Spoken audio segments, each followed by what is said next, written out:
time eternal. I'm so grateful for all of you who join me in the quest to find meaning in time, eternity, and the faith, and sometimes trauma in between. If this series is beneficial for you, please help me spread the word by sharing it with your networks online and in real life. It helps spread awareness about the reality of trauma and the needs of trauma survivors in our parishes and communities.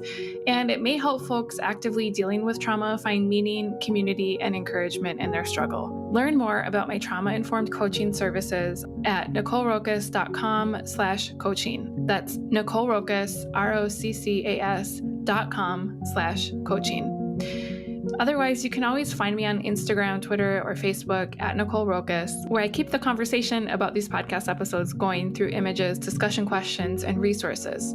This podcast is hosted and produced by Ancient Faith Radio. So if you appreciate the content that AFR provides, including podcasts like this one, please consider assisting the ministry with a gift of your own. Donate at ancientfaith.com/support. And once again, thank you so much for showing up today, mind, body, and soul. And until next time, may God teach us to number our days aright, that our hearts may be bound with wisdom. Thank you, and God bless.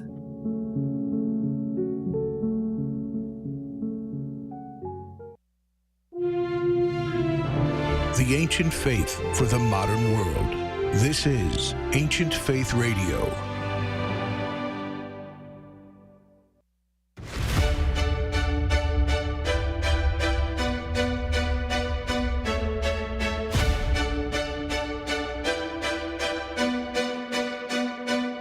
Welcome to Live with the Louhs with your hosts, Father Nicholas and Dr. Roxanne Louh, where we will connect our Orthodox faith to day-to-day living and relationships to our family, our work, and our view of ourselves. Father Nicholas is the priest at St. John the Divine Greek Orthodox Church in Jacksonville, and Dr. Roxanne is a licensed clinical psychologist who uses her extensive training in private practice. Questions are welcome by calling 855-237-2346. That's 855-237-2346. Here now is Father Nicholas and Dr. Roxanne. Well, good evening, everyone, and welcome to Live with the Louhs. My name is Father Nicholas Louh. I am the parish priest at St. John the Divine Greek Orthodox Church right here in the great city of Jacksonville, Florida. And I'm joined by my lovely wife, Dr. Roxanne Louh. Good evening, everyone. We are so happy that you're here with us. Roxanne's a clinical psychologist, and together we've joined the show. We've kind of merged the show called Live with the Louhs that hopes to bring together both faith and psychology to kind of give you some practical steps to live by in your walk of faith every single week. And we broadcast the show, in fact, every Tuesday at 8 p.m. Eastern Time. You know, before we dive into tonight's really important topic, I want to encourage all of you that you can stay connected to us by joining our social media platforms. We are on Facebook, Twitter, Instagram, and YouTube. In fact, all of our sermons are under our YouTube page, and all of these are found under the headings of The Louhs. And our last name has got a unique spelling. It's spelled Louhs. So you can find all of those, all of our different platforms. You can find them all under The Louhs. In fact, our show is currently being broadcast live on our Louhs Facebook page, as well as Ancient Faith's Facebook page. So definitely, if you're on Facebook right now, go ahead and join us on our Facebook page as well. And if you're like us and you love to receive daily words of encouragement, you know, Roxanne and I started this a couple years ago. And we just basically felt like on our heart that, you know, people needed inspiration all throughout the week, that we would give sermons on Sunday mornings, and oftentimes we collaborate on our Sunday sermons. But we thought that, you know, why not give some people some encouragement all throughout the week? And so every single day we send out a daily word of encouragement. Sometimes it's just a very simple quote. Other times it's something that merges both faith and psychology to deal with the topic of the day. And so if you're interested in receiving one of these daily messages, go to our website right now. It's very simple, thelouhs.com. Again, that's Louhs.com.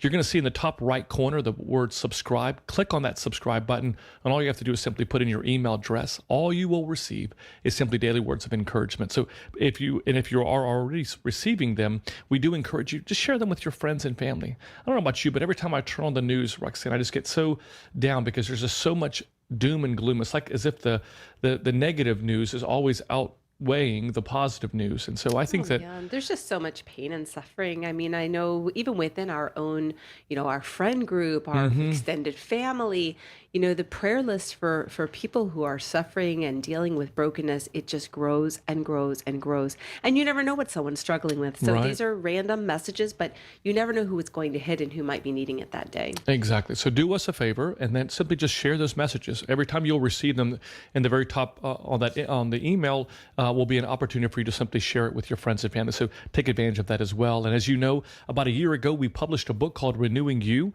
a priest, a psychologist, and a plan that takes 8 of the biggest topics that both Roxanne and I deal with on a day-to-day basis, both as a psychologist and as a priest, and kind of tackle them head on, basically giving you some very practical steps. So if you're interested in receiving this book, Renewing You, you can find it right here at Ancient Faith. Just go to store.ancientfaith.com. And if you're not a reader, you just prefer to hear it, we have it on audible.com. Just simply go to audible.com and put it in Renewing You. Friends, as we're beginning our conversation tonight, we invite you to join the conversation. We truly believe that growth happens in a conversation. We need communication. So call us at 1-855-237-2346. Let me say that again. It's 1-855-237-2346. You can also email us a question at ask@ancientfaith.com. We actually have already gotten some questions We through see a this. bunch coming in here. Yeah. So this is really cool. So if you have a question for our speaker today or for us, please feel free to do so during the hour. As I mentioned to you earlier, you can also share a comment on our Facebook page as we're broadcasting live there. So let's get started.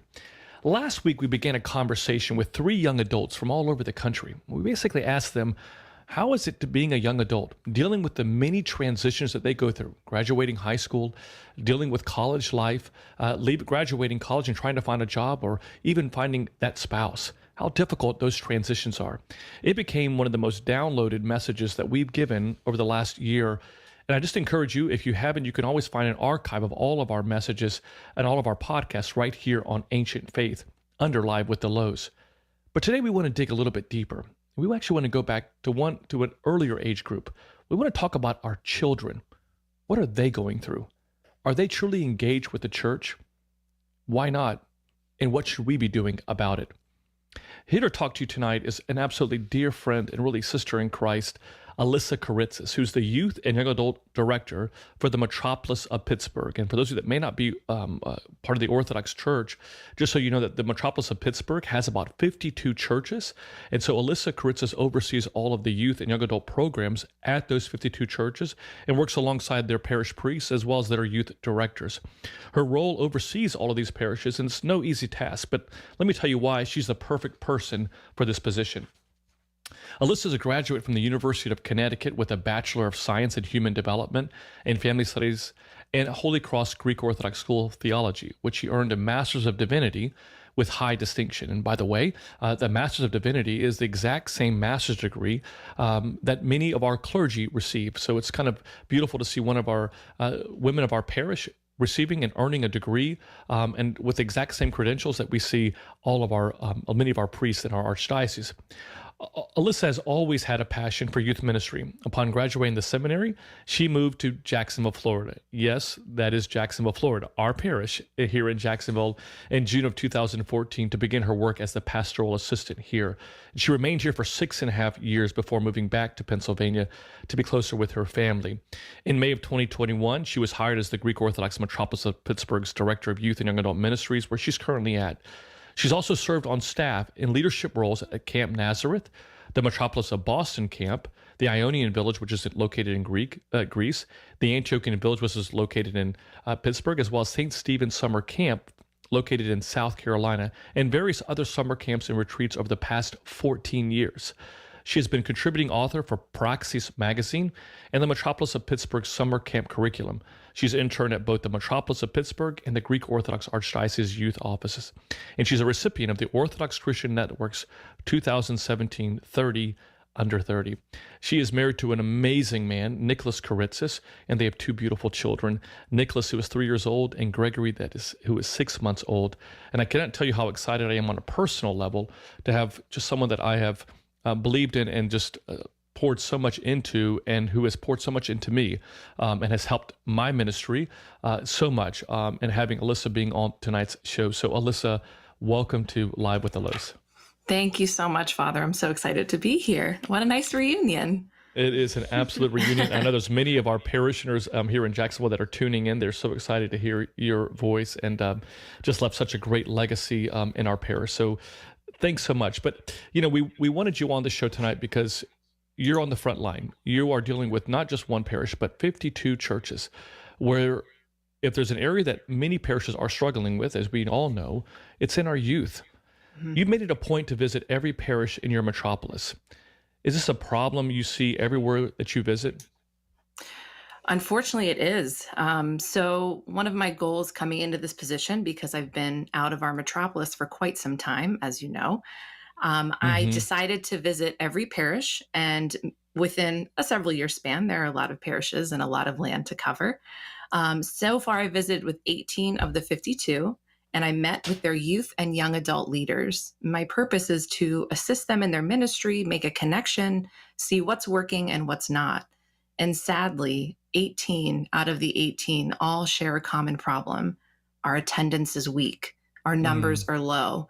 I mean, this past Sunday, I was visiting with a parish where the sport of hockey is huge amongst their children. Overwhelmingly, the parents shared that their kids didn't participate in Sunday school or liturgy because they had games or practices Sunday mornings. And they also shared how sad that made them. And, obviously, this is a very common trend that we're hearing amongst parents everywhere. Sporting events and practices, dance recitals, band camp, whatever activity their kids are involved in. And as we know, as parents, our kids are already overscheduled and ridiculously busy. Now, I was in high school in the mid 2000s, and the thought of having an activity on Sunday mornings was completely unheard of. But now, 15, 20 years later, it's the norm. Exactly. And, I think that, if you happen to be an Orthodox Christian tuning into the show, we may be thinking, well, is this just simply impacting our church? But Alyssa, tell us, is this just happening to the Orthodox Church, or are you seeing this through your research and through your experience happening across the board? It's not just happening in the Orthodox Church. So I would definitely recommend those that are interested in learning more to check out Pew Research. So according to a study that they did, 3 out of every 5 young Christians disconnect either permanently or for an extended period of time from church life after the age of 15. So you figure 15, they're, God willing, still in their parents' home. And this is the biggest drop in religiosity between generations ever recorded.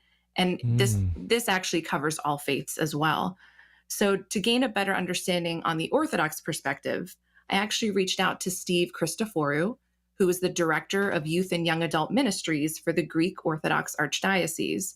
And unfortunately, there is no official study or survey done solely on Orthodox communities, though listeners, if anybody has the ability to do that, count me in and I will help you. Steve did, however, perform his own small survey to get a feel for numbers in the Orthodox Church. It wasn't official and more just for, his personal benefit as his role. And from his conclusions, sadly, our numbers are consistent with those that we see nationally. So based on what he observed, this phenomenon is affecting Orthodox, Protestants, Catholics, you name it. The only variations that he found within Orthodoxy are between differing jurisdictions. But just like the national surveys, these numbers too were between about 60 and 65% that were leaving their faith.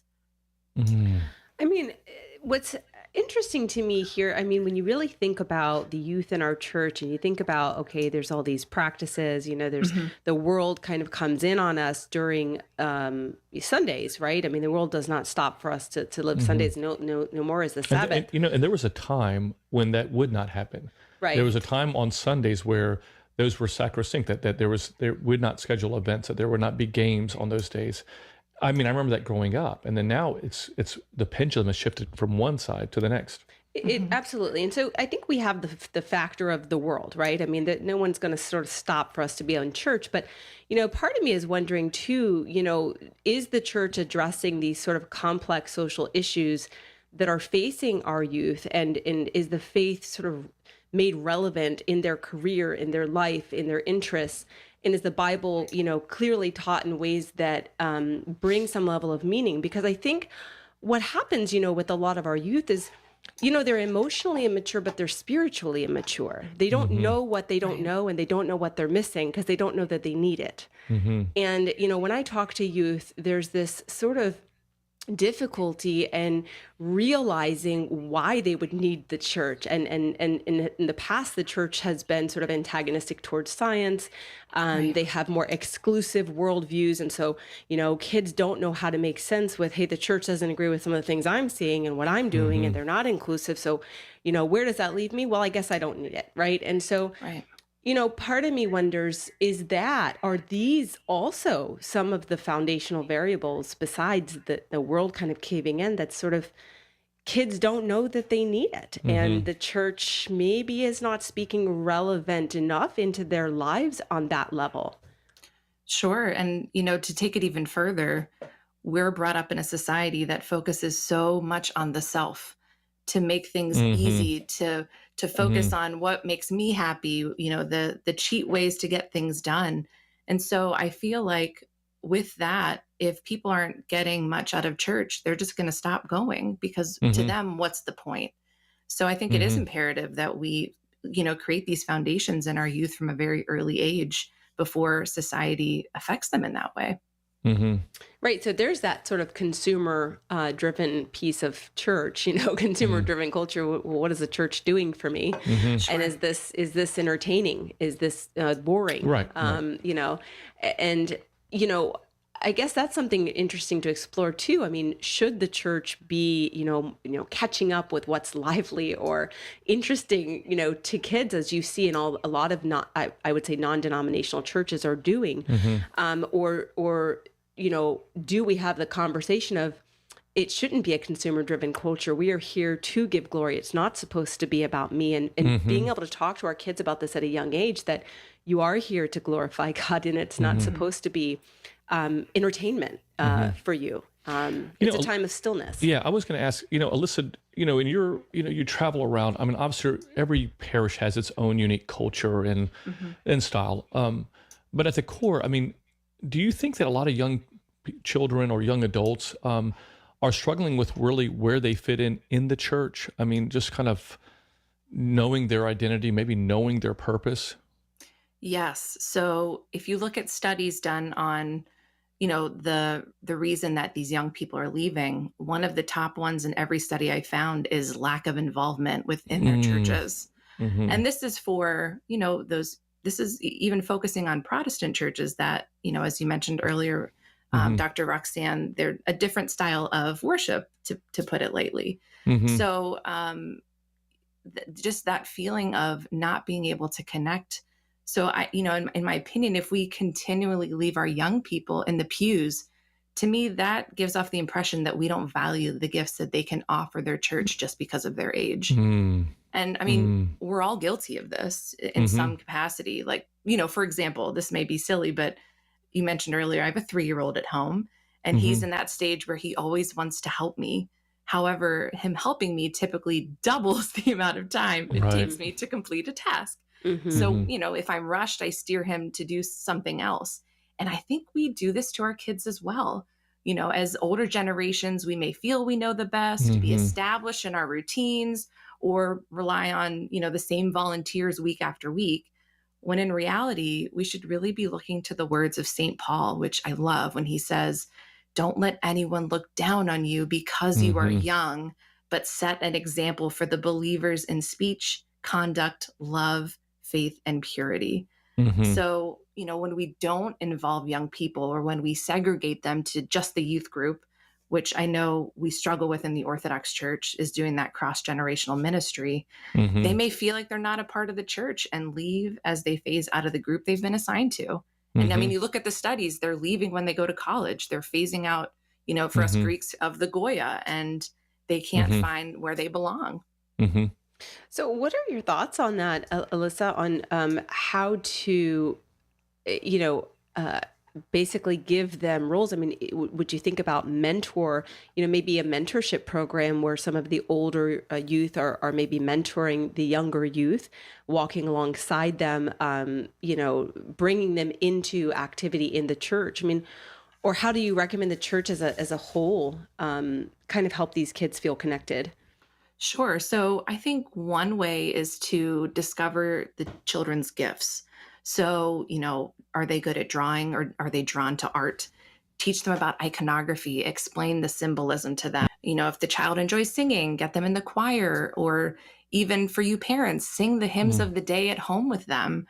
mhm, If they can cook, you can teach them to make prosvadol or artoklasia or koliva and bring it to service and make sure that the priest announces to the community this was made by so and so, like Taki's son, whatever it mhm, is. mhm, Make this public knowledge so this child can be acknowledged for the gifts that they're providing.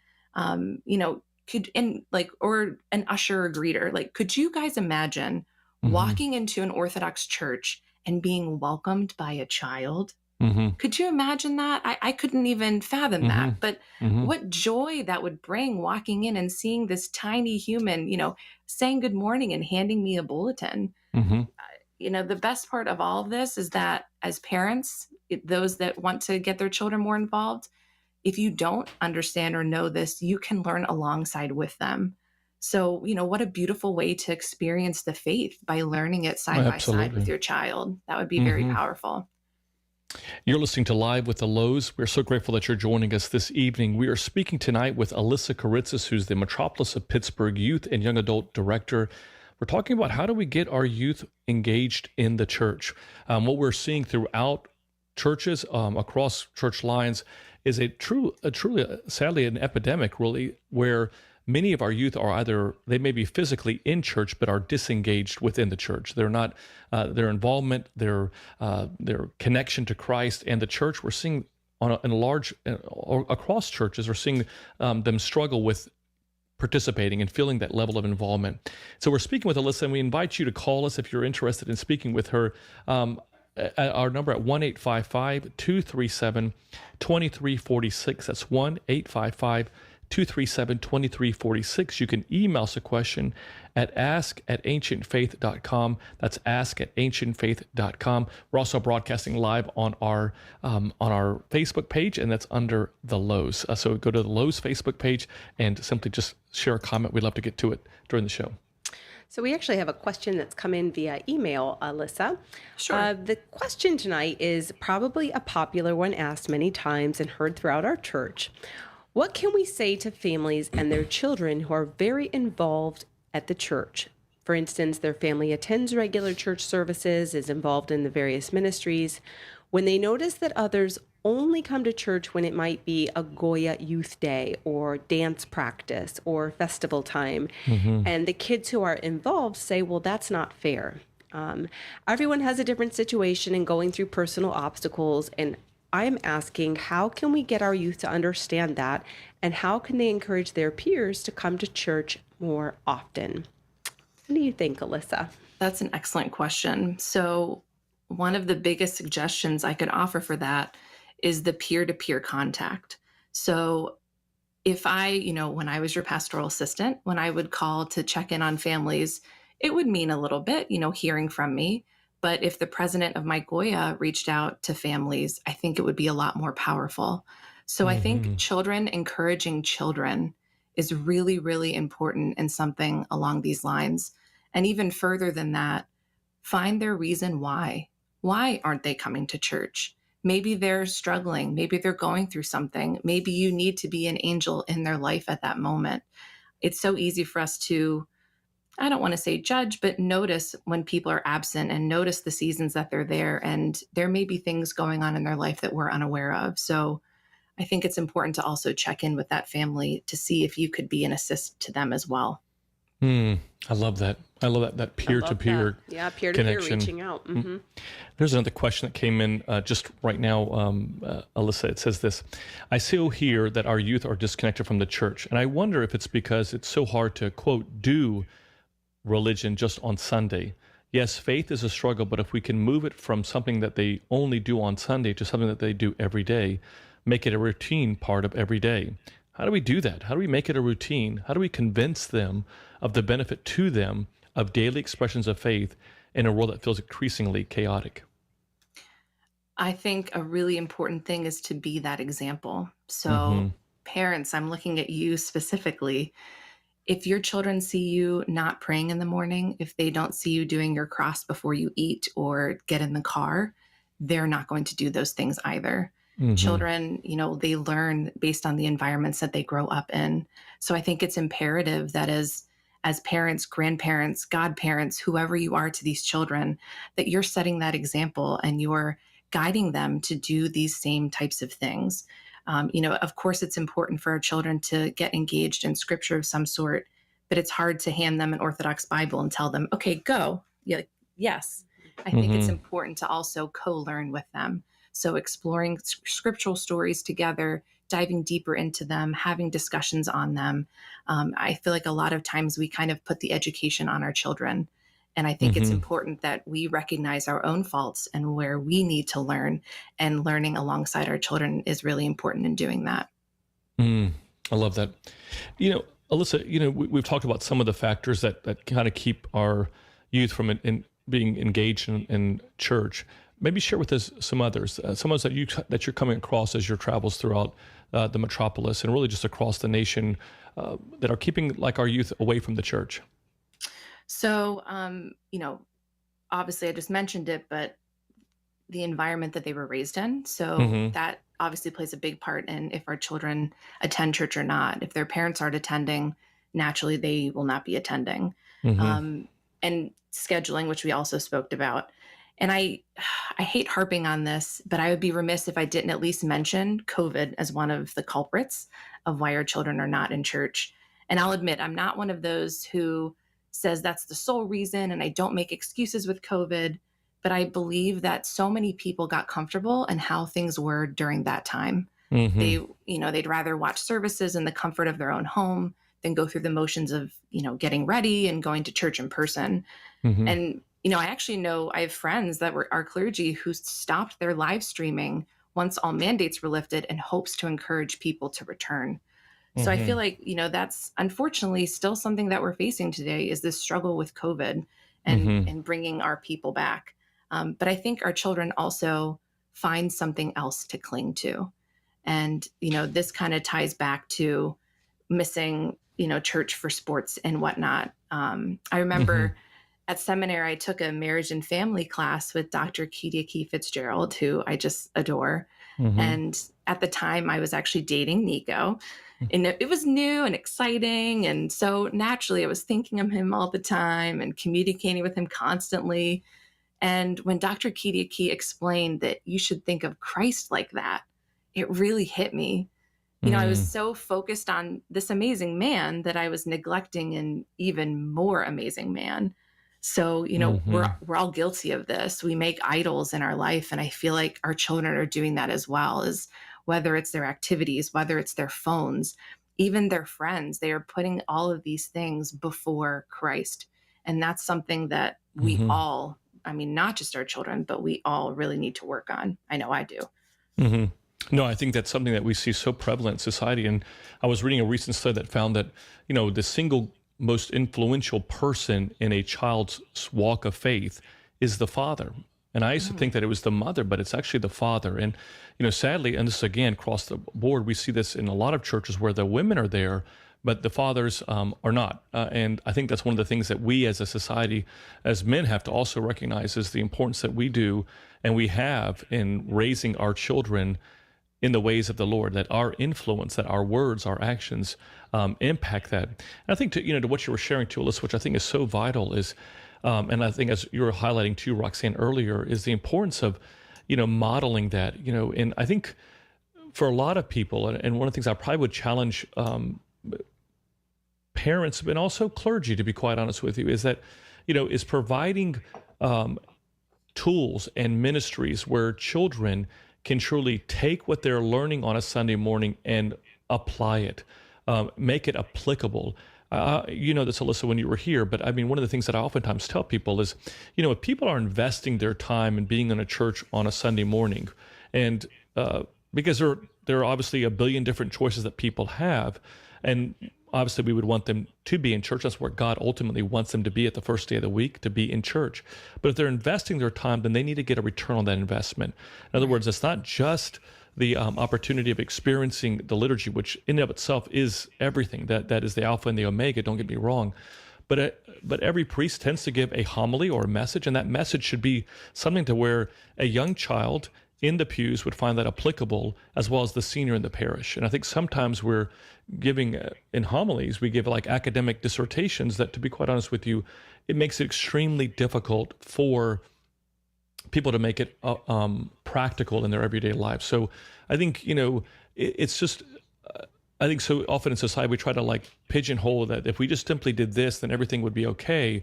I think everything that we're talking about now is a lot of variables that are involved with it, both that parents need to own, and I think you're highlighting those beautifully, Alyssa, but as well as the church, that the clergy themselves and those who are responsible for the youth are also need to recognize is that if little Johnny can't take what he's learning on a Sunday morning and apply it on a Tuesday, Wednesday, then we have to ask ourselves, why not? Why, because Christ preached in such a practical way that the people were able to apply it. He took the earth, he took the bread, and multiplied it. He gave lessons that we hear about, obviously, through the parables. So again, I think I think what you're sharing is so powerful and so important for all of us to hear, both as a church, but also as parents, and what our responsibilities are.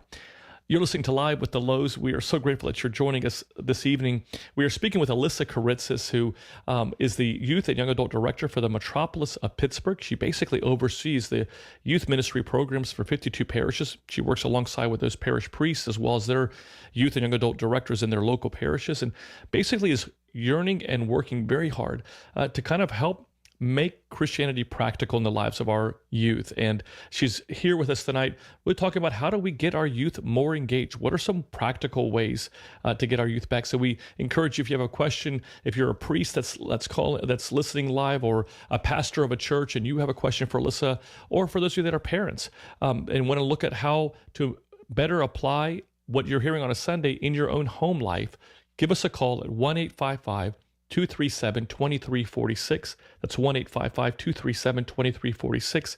You can also email us a question, ask@ancientfaith.com. So getting to that point, Alyssa, what are some practical ways that for the parents that are here, as well as for clergy that may be tuning in, what are some practical ways we can welcome our youth back to our churches? Of course. So, the first thing, which I already mentioned, but I really want to touch upon again, is to be an example of the faith. So there's this quote by St. Porphyrios that I absolutely love. And he says, "What saves and makes for good children is the life of the parents in the home. The parents need to devote themselves to the love of God. They need to become saints in their relations to their children through their mildness, patience, and love." How powerful is that? Mm-hmm. And, really, this goes beyond just the parents of the children. As Christians, we all need to do a better job of practicing what we preach. Right. Our children really are not as naive as we think them to be. And I think we forget that sometimes. So if you're acting one way on a Sunday and differently the rest of the week, there's a major problem there, and they're probably going to catch on pretty quick.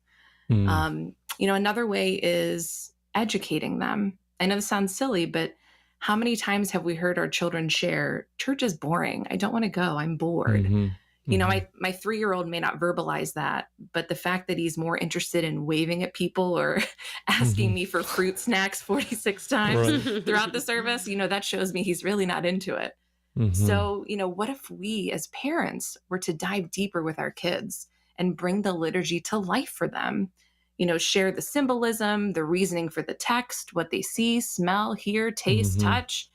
I've shared this story in sermons before, and it really rings true in this situation. My husband, as you spoke about him earlier, is absolutely brilliant when it comes to technology, and he currently does a lot of coding in his job. Now, sometimes when I ask what he's working on and he responds with a ton of technical jargon that's very foreign to me, my eyes just completely gloss over.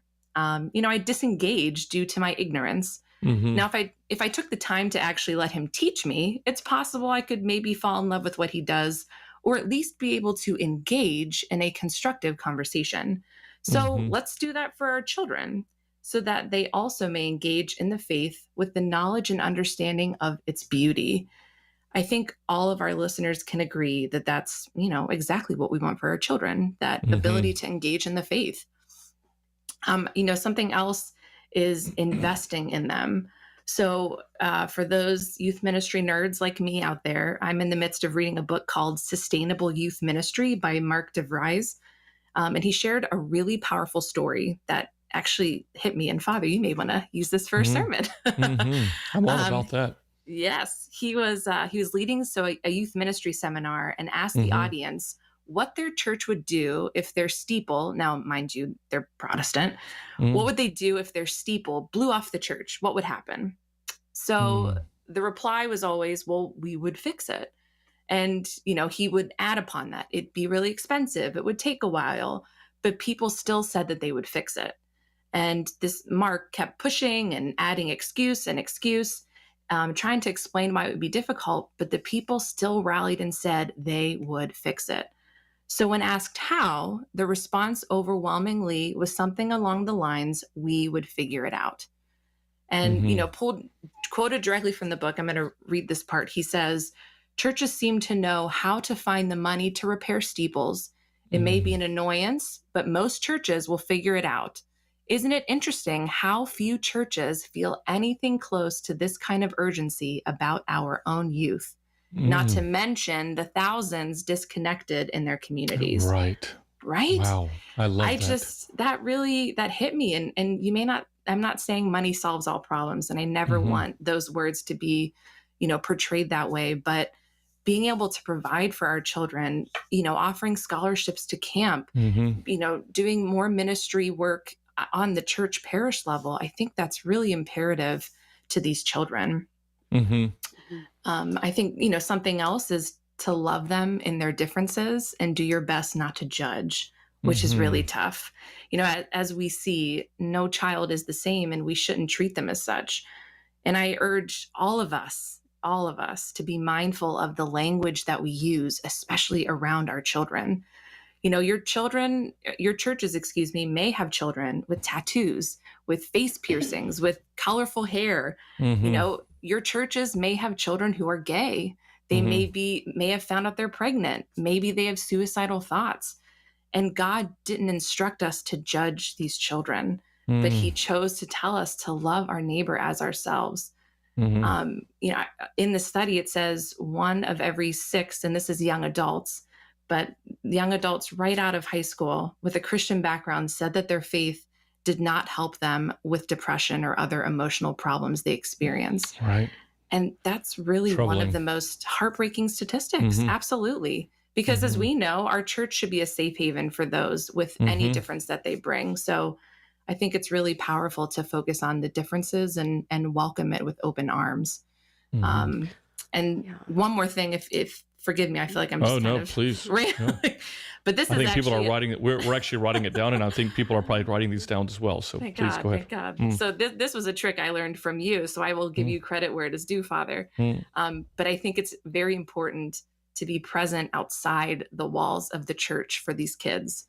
So, it's one thing for your kids to see you in church teaching or leading them, but it's another for them to see you on the sidelines of their soccer games. So, I really encourage those who work for churches to consider attending your kids' events and connect with them in their own territory. Parents, allow your kids to support their friends from church in the same way. It's an incredible way to form a special moment with that child and show them that they matter no matter where they are. We so much harp on be in the church, come to church events. But I think we owe it to our kids to be at their events as well and show them that they're just important outside the church as they are inside. I tell you, Alyssa, as you're sharing that, I first of all, I'm humbled by your compliment, and I wish I actually did a better job of that. But I think it's so true because, so often, the tendency is to get our children on our grounds. They need to know how we are, what to do. And yes, there's obviously we're raising them, we're trying to guide them, we're trying to witness to them, but it's also so beneficial. What we have found, I know Roxanne and I feel it the same way, is just being in their world and letting them say, okay, without any pretext, without any qualifiers, without any judgmental of what they say, just having an open and honest conversation. I know every time we do have dinner, which we make it purposeful that we have dinner together every night, there's no music on, there's just simple conversation, and how does your day go, and tell us about it. And not only do we just ask that very surface level question of how does your day go, but we kind of run it all the way down to where they woke up in the morning. I mean, we kind of leave nothing left unturned, and just to give them an opportunity to kind of really feel like we genuinely, because we are, engaged in that conversation. So I know it's been so beneficial for us as well. You are listening to Live with the Louhs, and tonight we're speaking with Alyssa Kyritsis, who is the youth and young adult director for the Metropolis of Pittsburgh. We know we're halfway through the show, but we do encourage you to definitely call us with a question. You can speak with Alyssa directly if you have a question. If you're a youth director, a pastor, a priest, someone that works with youth, or even a parent, just want to like to ask how to better engage your youth, your children in the church, give us a call at 1-855-237-2346. That's 1-855-237-2346. You can also email us a question at ask@ancientfaith.com. That's ask@ancientfaith.com. So, Alyssa, we have another question coming in, and I think it relates to a little bit about what you were just mentioning about being outside the walls of the church. And it says, we need purpose and accountability to drive a higher level of engagement as adults. Mm-hmm. And doesn't the same exist for young people? Youth today can easily see the emptiness and brokenness in the world. So that purpose should be the redemption of others and for the church to be a light in the world. Yes. And do you think that the church, being others focused, in other words, sort of getting outside the walls of the church in the community, drives more of an engagement and gives youth purpose? Wow, that's an excellent question. So I would definitely say yes. One of the first things that pops into my mind is people learn who you are. I mean, growing up, when I told people I was Greek Orthodox, it was, so you worship Zeus, so you're Jewish, the typical responses, because people don't know who Orthodox Christians are. So, how proud that child could be to share, that's my church, those are my people, that's my family, that's, out in the community, serving those that are in need, or, hosting an event for community outreach, whatever it may be. I think it's imperative that children are able to share who they come from, like what the community and the faith that they come from, with their friends. And, God willing, be able to even bring a friend to youth group every once in a while and let them engage in that as well. But I think that connection to the outside community is imperative. And I feel that sometimes we struggle as a church to do that. We're very focused on our people and maybe, our Orthodox missions, which is very important. I'm not trying to say it's not, but it's important to connect with those that aren't Orthodox as well, and is very important to do so. That's something that's very passionate, as you know, for me. And so I'm just going to share just a couple of just insight for the emailer, and that is that, absolutely the church, and I would share this among all Christian denominations. It is time for the church to get out of the church. I think sometimes we stay within those four walls because it's comfortable, it's convenient, and sometimes we kind of buy into this lie that, we need to take care of our people first, and then we'll be able to take care of the people outside. But, it's interesting what Jesus says as he's ascending on the Mount of Olives. His final statements to his disciples, it says, I need you to go out to Jerusalem, Judea and Samaria, and to the ends of the earth. He shares three different areas: Jerusalem, Judea and Samaria, and to the ends of the earth. And he didn't say, stay in Jerusalem until you get everything under control in Jerusalem, and then go to Judea and Samaria and then take care of that. So Jerusalem is, just so you all know, for the disciples, that was their hometown. That was their home base. So he's saying, first go and be, and as you beautifully said earlier, Alyssa, he's saying basically, go be a great person of faith in your family. Make sure that your children know what Christ means in your life, not because of what you say, but because of the way in which you live. And then he says, okay, now go to Judea and Samaria. And Judea and Samaria are people that think differently than the people in Jerusalem. They're people that were, the Samaritans and the Jews were oftentimes on polar opposites. Their ideas of their theology were actually vastly different. And so he says, now I need you to be a witness to them. And then when you're done with that, I need you to continue to, not even when you're done with that next, I want you to go to the ends of the earth. And so basically what Jesus was telling all of us is that is that do not allow yourself to buy into this lie that I have to just do one area. I have to be able to walk and chew gum at the same time, as the old adage goes. So you have to, you take care of your inner church, but you remind the inner church that to be a church, you have to get out of the church.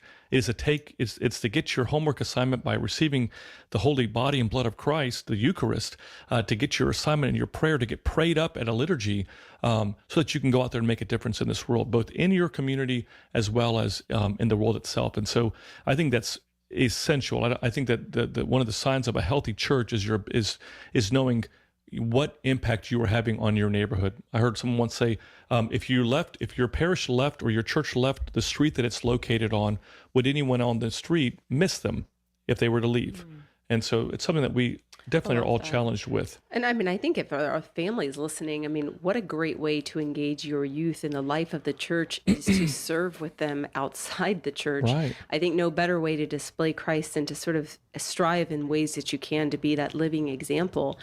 And through that, people are changed by goodness that they witness. Mm-hmm. I mean, I feel that even when kids are sort of far from understanding what faith is in their life, when they witness goodness, you can't help but be transformed by the example of what you see in someone else, and the change that you see in others who you're serving. I mean, so I think that's even a nice start if you're struggling getting your kids to a divine liturgy. I mean, of course, we continue to bring them and ask for that, but serve also, like throughout the week, and praying when you can, where you can, not just over your kids or for your kids, but in front of them for your own life, for your family. I mean, I think that example that you're talking about, Alyssa, is so important because they are changed by that very vivid example that they've witnessed their entire life. And even when they stray for a little while, research shows kids come back to the values they were raised in if the relationship is good. So if we were good people to them, if they were, we have positive sentiment with each other. And you oftentimes, Roxanne, mentioned about the fact that our children, the neural pathways that are in their brains, are still developing. So, these which ultimately lead to habits that we all have. So the habit of going to church, the habit of praying, those are all things that we train our brain to do. And so the beautiful thing is that as children, their neural pathways are continuously being developed. And so even if you've kind of, like, wherever you may be in your walk of faith as a parent, even if you kind of maybe lax on some of these things, it's okay. Just get back on. Maybe you've been to use the adage, maybe you're on a rest stop right now. Let's get back on the highway and continue to create those neural highways that our children need through our example, through the way in which we're living our life, and also in making sure that we ourselves are modeling this service. I think I think that emailer was just nailing it there, because I think it was so important that we remember that even as a family, we are a little church. Absolutely. And we have, just like the church has responsibilities, so does our little church. Alyssa, your family are so amazing, and I love them both, your parents and your sister, so much. But they raised you in the church, and I would love to know, just what do you feel kept you in the church as a child and into your young adult years? What got you not only in the church, kept you in the church, but also now are a major leader within the Greek Orthodox Archdiocese? What was the motivating factor there? What kind of kept you in church during those years? I mean, one of the big ones, you said it right off the bat, was my family. I'm a cradle Orthodox, so I was baptized in infancy and raised in the church. My family has always been very involved. Shout out to my home parish, All Saints Greek Orthodox Church in Canonsburg, which really helped form me into the person that I am today. And I think also a major component of this was my time spent at Camp Nazareth. So for those that have never heard of Camp Nazareth, first of all, come see us. But Camp Nazareth is the Metropolis of Pittsburgh's summer camp for our second grade to 12th grade. So I was one of those that went from 7 years old on, and I would make my parents schedule vacations around it. And, I had to be at this week with these people and whatnot. But it was there that I learned, the hymns of my faith. I learned more about scripture. I connected with people. I mean, my entire bridal party and my wedding were camp friends that I met and I connected with. So that was extremely formative in my life, because I continued on then and became a counselor, which then led me to, trying out new summer camps, meeting people that attended seminary.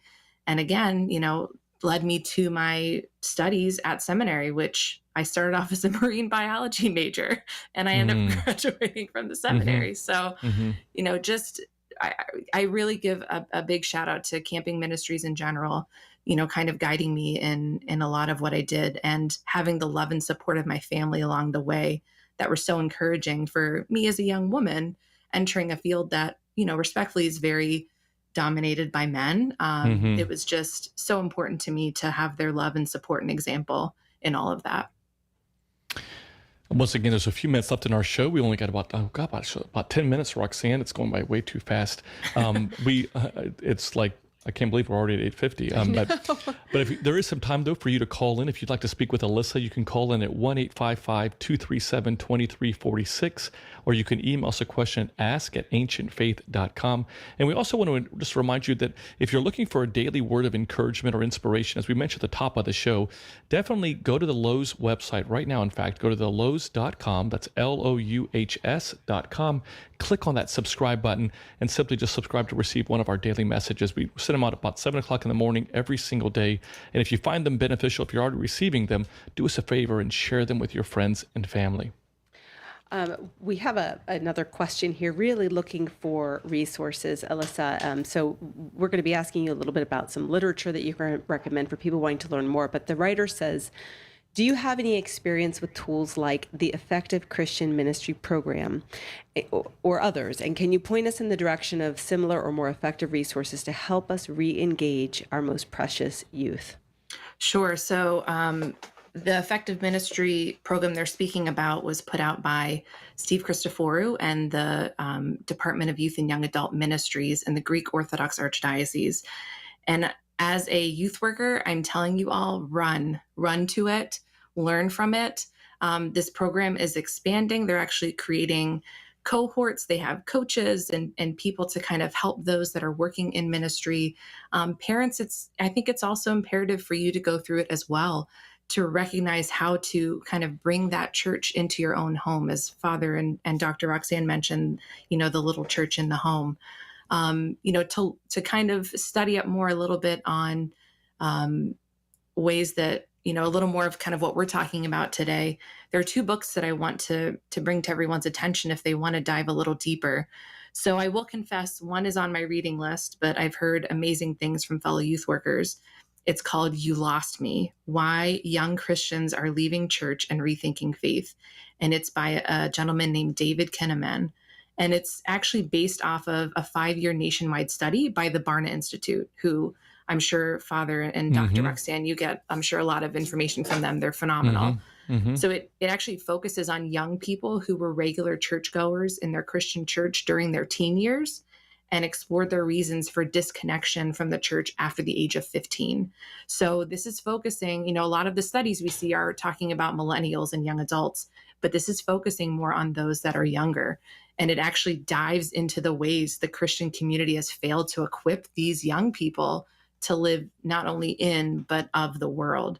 So I think that would be a really important read for those wanting to learn more. And the other one I want to bring up is, it's called Growing Young, 6 Essential Strategies to Help Young People Discover and Love Your Church by Kara Powell. And this was actually introduced to me by Dr. Ann Bezarides, who oversees the Youth Ministry Certification Program at Hellenic College Holy Cross. And it's one of the texts that they study in their youth ministry course. It's basically a how-to on engaging teens and young adults, 15 to 29, into our churches. And it highlights studies and successful practices from thriving parishes and programs. I would be remiss if I didn't bring up this youth ministry certification program. I know many of us can't just drop what we're doing and head to seminary for a year. But for those that maybe are searching and yearning and wanting to learn more about youth ministry in the church, Hellenic College Holy Cross offers a youth ministry certification program. And it's you are at the seminary. You are, in the seminary life, church twice a day. You're surrounded by amazing people and professors. And the program is, again, focused strictly on youth ministry, pastoral counseling, things of that nature. So I would definitely recommend for those curious and searching to check that out too for some more information as well. Alyssa, we've only got a few moments left. I'd like to just kind of leave with a couple of questions that if you could answer. Sure. If there's a parent that's tuning in right now, their child may go to church, let's say most of the time, most Sundays, I would argue, but they're listening to you and they're thinking, okay, what can I do today? What are some things that I could do? I know we mentioned that a little bit earlier in the show, but maybe if you can just kind of highlight for a parent who's tuning in right now, what are some practical things that they can apply just tonight? Just things that they can do with their children to get them more engaged, not only in the big church, the Sunday morning experience, but also the little church that they do at home. Sure. I'm glad we actually circled back to this because I left out the most important thing that we should be doing for our children. And I'm very embarrassed. But the biggest thing is to pray for them. So, for our listeners, the next time you go to an Orthodox wedding, look for this incredible portion of prayer that the priest reads. And Father, I remember you always highlighting this. Mm-hmm. Remember also, Lord our God, the parents who have brought them up. For the prayers of parents make firm the foundations of households. Mm-hmm. That is so powerful. So, imagine if those prayers extended even beyond the child's immediate family. Make sure that people are praying with you for your child. It's not just a mom and dad thing. It should be, we should all be praying for each other's children and focusing on that. But, I think aside from that, I'll touch upon it again. I think the biggest thing we can do to equip our children is to be an example and to educate them. Because if we're able to really, show who we are as Christians, be that example to them and help them understand why the liturgy isn't boring, because as those of us know, it's unbelievable. And we should be thanking God every moment that we're in it. It's so cool. I'm such a liturgy nerd. But, if we really educate them to get them excited about it, I think that will make a huge difference in their lives and in your lives as well. And, I love how you're sharing that. I think it's so important that for them also to challenge themselves in their own walk of faith, that if you yourself as a parent are not growing, you can't simply just feed off of what you learned when you were in Sunday school or when you were at some Bible, club or Bible study that you may have had, years ago. That all of us, we're all in this journey together. That every day we need to. I tell people, I said in my Sunday sermon, if you don't prioritize your life, someone else will. And so we've got to prioritize, as you beautifully said earlier, Alyssa, we got to prioritize Christ as individuals, and ultimately that will cascade into the families, and into our families. And now in the waning moments, Alyssa, I'd love to just we've got a young person potentially listening to our show tonight. I'm sure there are young people listening, maybe with their parents as the parents are listening to the show. What would you tell a child that's tuning in right now, just, word of encouragement for them, but also just a challenge for them in their own walk of faith about how to stay engaged in the church? Sure. I would first tell them to close their eyes and think about their life, about their major milestones, the twists and turns that they maybe weren't expecting. And I guarantee that if they were to think long and hard, they'd realize that God was with them, holding their hand that whole time. That even in their darkest days, even in their toughest hours, even when they were spewing hate toward him or didn't like him or questioned him, he still held strongly onto their hand. And I would just challenge them to not give up on that, to not give up on God. The struggles that we all experience in our church are because of humanity's fallenness, not God's. God doesn't have fallenness, and God is still holding their hand no matter where in life that they are. And my prayer is that they'll recognize that really they've also been holding his hand, even if it doesn't feel like it. So I would, say to them with arms wide open to come home, that we miss them and we want them to be a part of the church and we want them to fall in love with it like so many of us have. And we also want to say that we're here for you and we want to help you on that journey because none of us should be taking this journey alone. I love that. Beautiful. Thank you so much, Alyssa, for taking the time away from your two beautiful boys and your handsome husband to be with us this evening. It's always a pleasure to be in your presence, but also just to hear your words of advice. And we miss you here in Jacksonville, but I know that you're doing great work up in Pittsburgh. And the Metropolis is very blessed to have someone like you overseeing and guiding the youth and young adult programs in that Metropolis. So thank you, Alyssa, again, for being with us.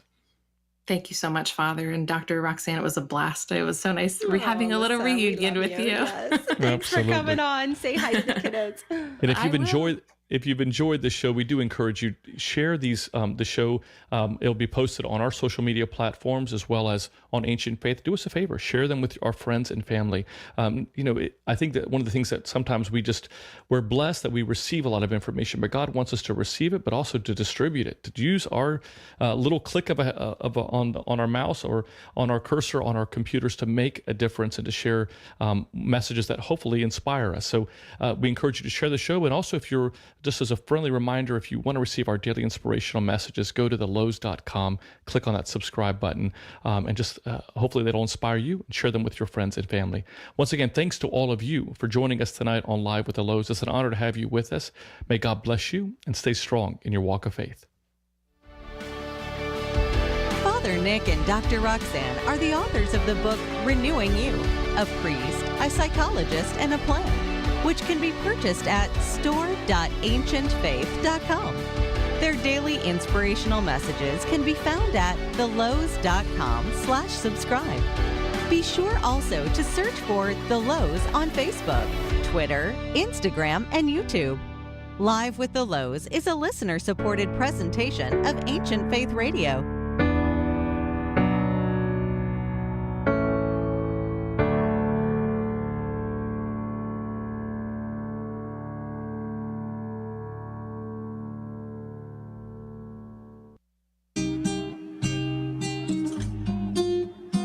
Are you curious about the Orthodox Christian faith? Do you have questions about Orthodox Christianity that you can't trust strangers in